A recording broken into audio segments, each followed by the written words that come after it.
Hello. First thing I'm gonna say is just something very transparent. I just did this recording for 32 minutes, and the audio wasn't on.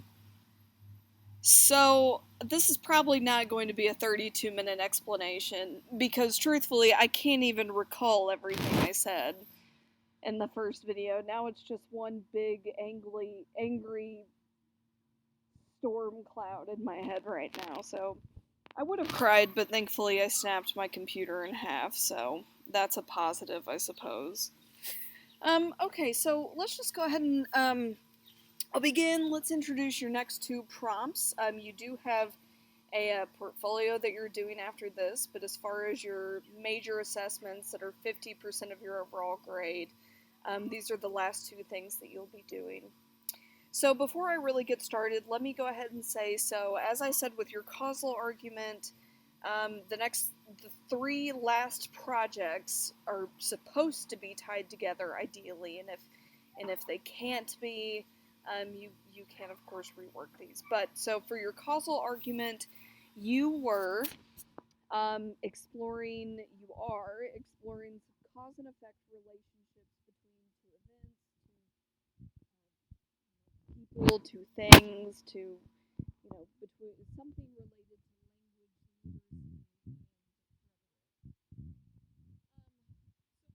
language. Just to recap,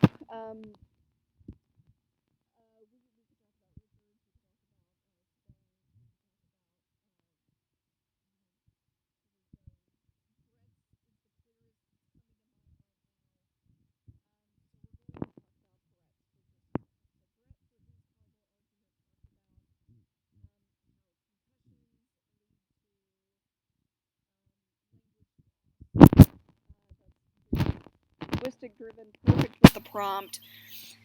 So Brett did that for his causal argument. Brett will eventually include, if Brett hasn't already.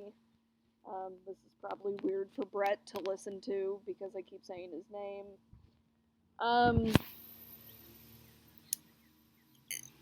Brett should include three sources that talk about that cause and effect. Now, the next essay that's due is the proposal argument. So this is a time for Brett to say, here is the problem, here is my solution to this language loss and these concussions, or maybe just ways to just get rid of concussions. You are taking the problem that you found in your causal argument, and you are now finding a solution to that problem, or an answer to that question, or just solution to the crisis, something. And then all of the research that you're going to be doing for this proposal argument, you will be doing in your annotated bibliography. So I will go over what each of those are in just a second. But I wanted to say that all three of these topics are they're tied together. What you did for your causal argument should, in a realistic world, be able to fit in with a proposal argument. Now, if you think it would just be easier to start with a proposal argument and annotated bibliography from scratch, it's perfectly fine. It's completely up to you. You would need to run a little bit more detailed topic proposal by me, and I'll put instructions for that up on Moodle. So let's go ahead and start up at the top then. You have your due dates, your proposal date, first draft, second draft, final draft. Normally, these are staggered about a week. Normally, the research proposal argument is about a week behind the annotated bibliography. We had a week removed from school, so we're going to just write these together. Now, I do think there are some advantages and disadvantages to that. A disadvantage, or an advantage, depending on how you want to look at it, could be that you've got to be on your stuff. You've got to know what you want to talk about. You've got to be quick at making decisions. You don't have a lot of time to kind of say, well, I'm not completely sure, let me try this, and then if it, so you've got to be on it. You've got to have a pretty clear plan. I would also say that one advantage in doing this is that, research leads into, whenever you research, you should be writing. So you're bringing this research process and this reading process and this writing process, it's all coming together at once. And as opposed to us just focusing more on the research process and then later on the writing process, all three of these things are going on at once to help you see a clear connection between those processes. And then critical thinking, reading and writing. So of course one of your learning outcomes for the course. So there are some advantages, some disadvantages is you don't have as much time as you normally would. And you have less room to kind of, like I said, you've got to be on top of this. So,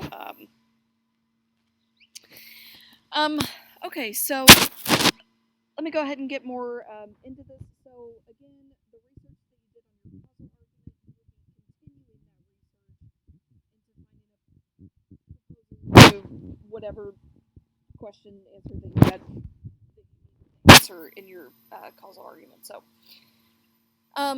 you will submit for this an annotated bibliography of 8 to 10 sources, and then a proposal argument of 6 to 10 pages.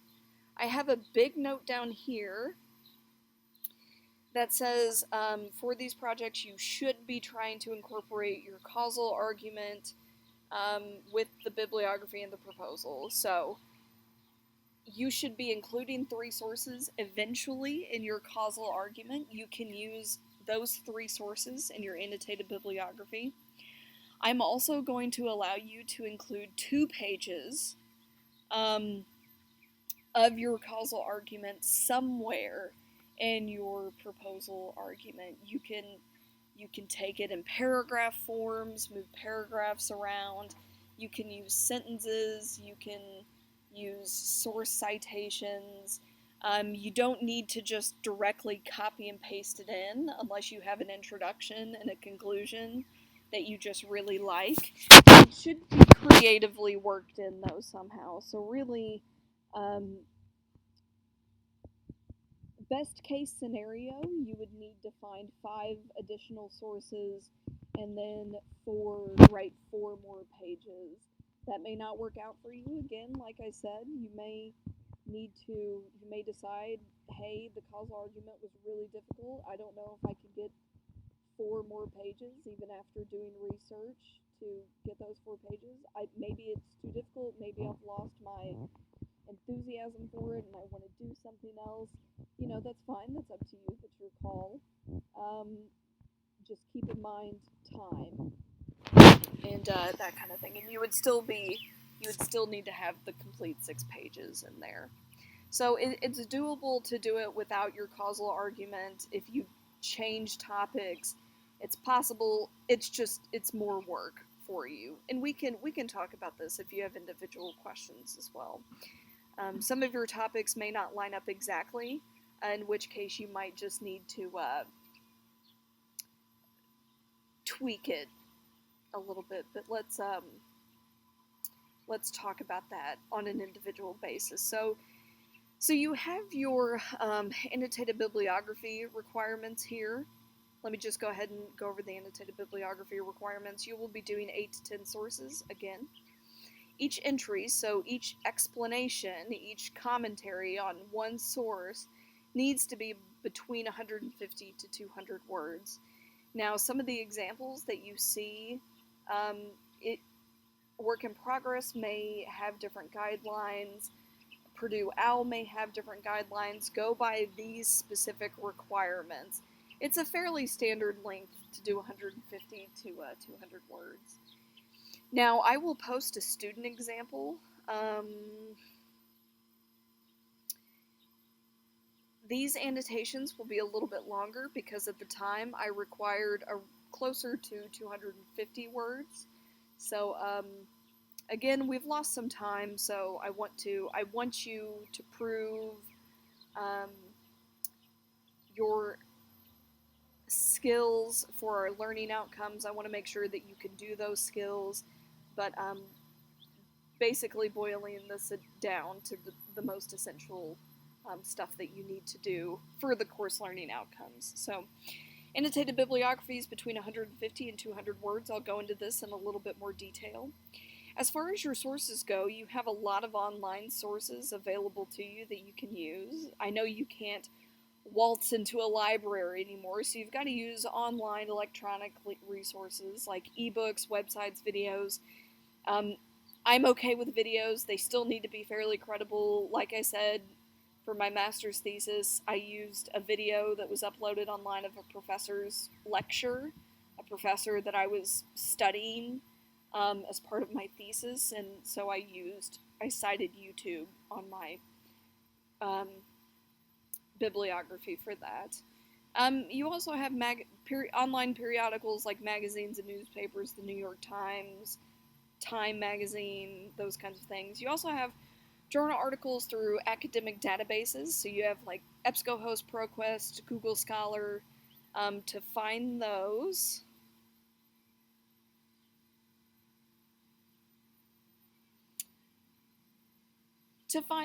you would go to library.cmo.edu.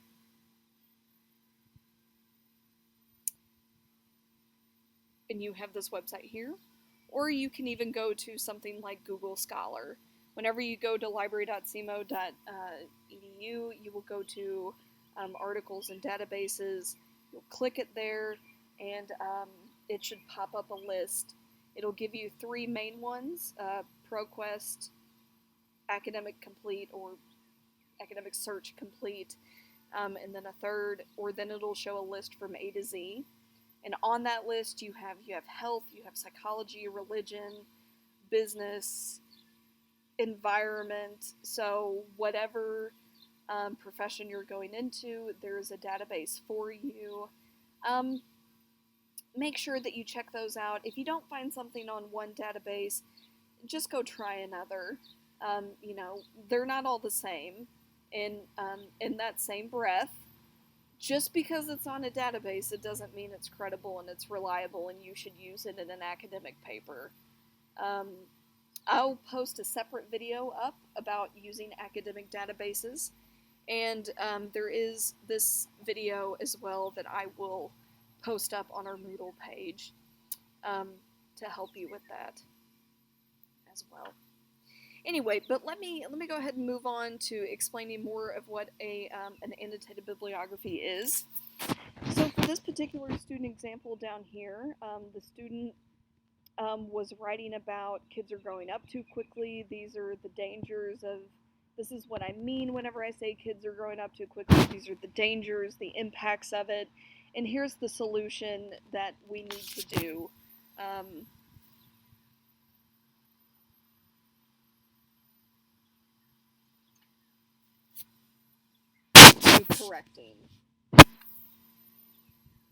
To correcting what we've done, to solving this problem, action we need to take, da-da-da. Okay. Here's just an example of an annotated bibliography. So you notice that the student cites the website. This date actually needs to be changed, but you could follow the link. Then the link in the website is right here. You could read through it yourself and see what all the student includes in their annotation.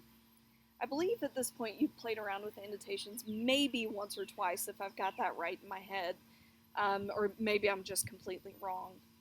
But anyway, so there are three things that the student does in what's called an annotated bibliography. So the bibliography part is the source. The annotation part is the explanation of the source. So there are three things that the student does. The first thing the student does is summarize what's in the article. So the student begins with, this is what it's talking about. In 3 sentences, the student sums up, these are the key points that are in this article. In the next 3 sentences, the student assesses the source by talking about how it's credible, how the student knows that it's credible. Now, this part in particular should ring a bell for you with our rhetorical analysis, which was all about you analyzing a website, which in retrospect, since things due to the COVID-19 pandemic, things moving online, it worked out well that we did websites for the rhetorical analysis. But anyway, so up here we have a summary of the source. Here we have an assessment for how we know we can trust it and we can use it.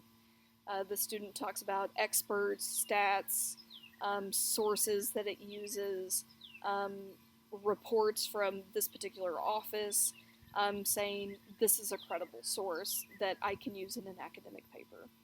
And then the third thing that the student does is the student reflects down here in the last two sentences how the student is planning on using this source in their proposal paper.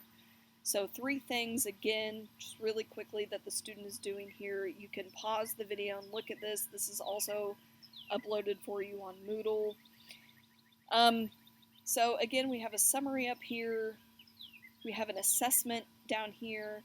And then we have a reflection down here. So that's really the 3 things that you should be doing with your annotated bibliographies for each, an annotation for each source. This comes out to be 186 words, which is right where you need to be hitting yours. So between 150 to 200 words, and then you should be summarizing, assessing, and reflecting on all of your sources. That says article there, it should say sources. If you need some additional help, there is the Purdue OWL website. Use it for help. Don't use it as an exact guideline. There, for some reason, is a lot of conflicting information out there about what exactly an annotated bibliography should look like, which is incredibly frustrating for you, I know. So just go by the examples that are in work in progress, but especially the examples that I post. There is some leniency with this because no one can seem to settle on anything. But, do the best that you can. So that's a little bit about the annotated bibliography. And again, these are all connected, so you won't be looking out and you won't be finding 8 random sources that aren't related to concussions and language loss. This should all be connected to your causal argument and to your proposal argument. I don't know if you can hear what's going on in the background, but some people are doing construction, and there is a busy street right on the other side of me, so I'm sitting outside recording this. So if you hear those noises, just ignore them, unless I'm screaming for help, in which case you can do something about that.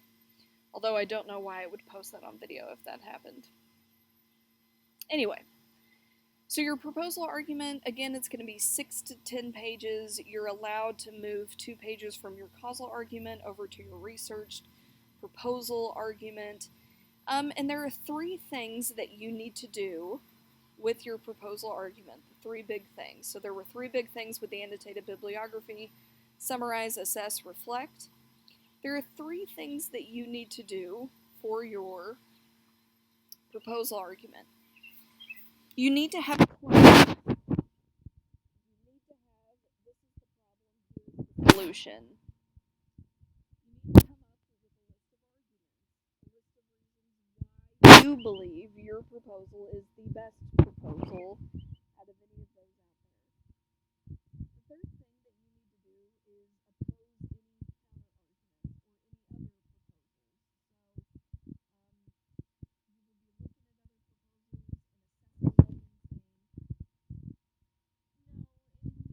no, mine is the most effective proposal, and here's why. So those are the 3 things that you have to absolutely conclude.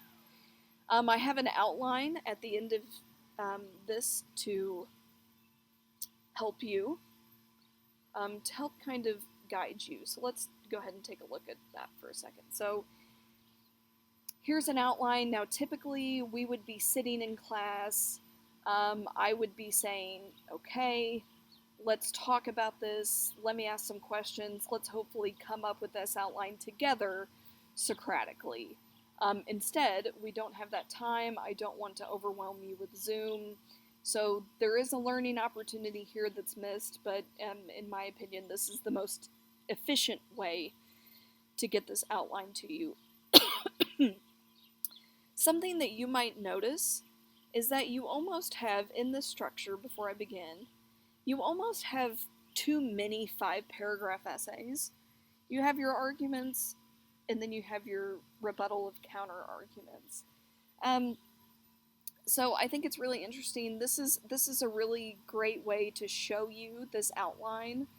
It's a really great way to show you the 5-paragraph essay. It's no, you shouldn't be writing a 5-paragraph essay at any point in college, but it is a tool that you can still use to help you. So in general, this is the outline that you'll be using. You'll start with an introduction where you will state the problem. You will then offer your proposal in a thesis statement. This should be about 1 to 2 paragraphs, probably 2 paragraphs, if it helps you. Your body, again, you'll line up your arguments. You don't have to have 3 arguments. You could have 2 arguments, 4 counter arguments. You could have 4 arguments, 2 counter arguments. You know, I just have 3 because we love 3 in Western civilization. We love that number. So this is flexible, though, for you to work with. And then for a conclusion, remember, don't just summarize and tell me what you said. Come up with something a little bit more clever. You can project into the future and kind of say, this is what it would look like with my proposal, or this is what it would look like if we don't do my proposal. So you can say we need more, a really great way if you go into any of the kind of sciences and you do research, oftentimes you conclude with, there's a need for further research in this area because, so that's something that you could do as well. But don't just summarize it. Do something a little bit more creative. One thing that I will mention is that you have 2 options for how to deal with the second part of your body section. I listed them here. There are 2 different styles, 2 different models that you can use. You can use what is called a Rogerian or what is called a Toulmin model. You can do one or another, both. So you have to choose one and then be consistent with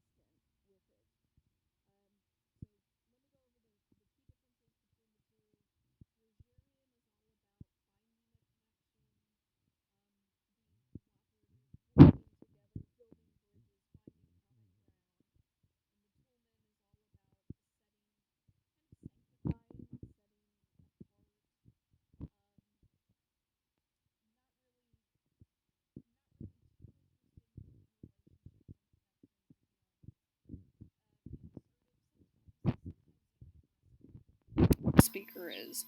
Neither one is more effective than another. Some situations call for maybe one model over another. You could probably think of if you have a work environment that is probably really heated, it might be best to calm people down to try to find a compromise, to look at strengths and weaknesses as opposed to shutting it down a little bit more, which is a lot of what politics are. So the Rogerian model, as I say here, it's all about finding common ground, building bridges. The key thing are in these last 2 items. It's about looking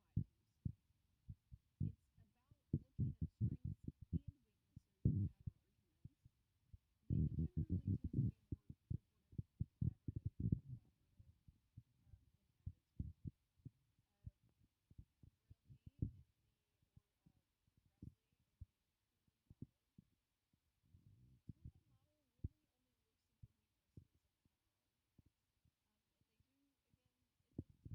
collaborative, in attitude. Really what you need to know is between the Rogerian and the Toulmin is the biggest differences in their attitudes. Rogerian, again, it's all about working together. Toulmin is much more about setting something aside and then pushing back a lot. So it's compromise. A lot of it has to do with attitude. But whenever you look at counterarguments, if you do Rogerian, you should be looking at strengths and weaknesses of other proposals or counterarguments. With the Toulmin model, you will only be looking at the weaknesses. So think about which one would be more appropriate in your, I'm thinking of Sibongs right now. Sibongs might lean more towards Rogerian. Richards might lean towards Rogerian. It depends on each one of, it depends on the attitudes. Landon's might be more Toulmin. It depends on the attitude of your attitude on this topic. The things that you find in your research. It doesn't matter which one you choose, just be consistent is my big thing, so just do one. You have this infographic down here, which I did not create. Ignore what's on the left here, just read the two on the right. Hopefully this will help explain a little bit more the differences between the two. But they both are doing the same thing, which is dealing with counter-arguments. So those are definitely the three things that you have to include. Let me look at a proposal argument from a previous student of mine. So this is just a general introduction that the student offers. This is really the big introduction moment where the student is stating the problem. And then I suppose you could say that these last two sentences here are the big, compose the thesis statement together. Children that grow up too fast also experience mental and emotional damage, developing behavioral problems, and not being able to cope with adult-like situations they may face because they haven't had time to mentally mature. To resolve this issue, parents must take action. Now, for that last sentence, if I were to offer the student a little bit more advice, I would probably ask that they revise that last sentence to be a little bit more specific and to prepare the readers and guide the readers a little bit more into how exactly the parents are to take action. But it is a little specific in that we are talking about the parents who specifically needs to take action. So, but this is an example of a thesis statement for you. You will notice that this paper is longer. That's because originally I had 10 to 12 pages on this assignment. And then I realized, hey, maybe we don't need to do that much. So that was for that student. But you will notice a lot of the sources on here are sources that you will see on the annotated bibliography. So again, like I said, these two projects especially, they're in connection to each other. You should be doing research, and then you should be writing, you should be doing this annotated bibliography, and you should be forming your argument. So I don't want you to think that you're doing, it's almost as if you're doing one giant project with two parts, as opposed to just two completely separate projects, if that helps put this into perspective for you. Again, make sure you look at work in progress, the Norton textbook, look up, watch this video, reread the prompt, see what happens in peer review, look for my feedback in your topic proposal, all of that. And again, I will put up a separate presentation on research and databases, and then I'll make sure to upload this presentation on annotated bibliographies once I go back through and I edit these. So for now, this is really the gist of what you need to know. These are the big thing that I want you to take away, these are connected. You can use your causal argument. If I would hope that you use it, but if you decide to change, for whatever reason, that's up to you. 8 sources, 6 pages. Look for the examples. I'm just repeating myself at this point to try to give you the big hurrah moment at the end. Braveheart, where we paint our faces and ride off. But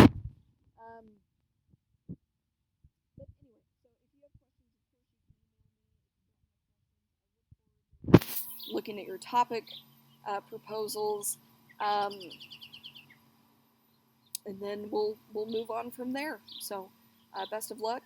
Now I'm going to see if the audio recorded on this. So, bye guys.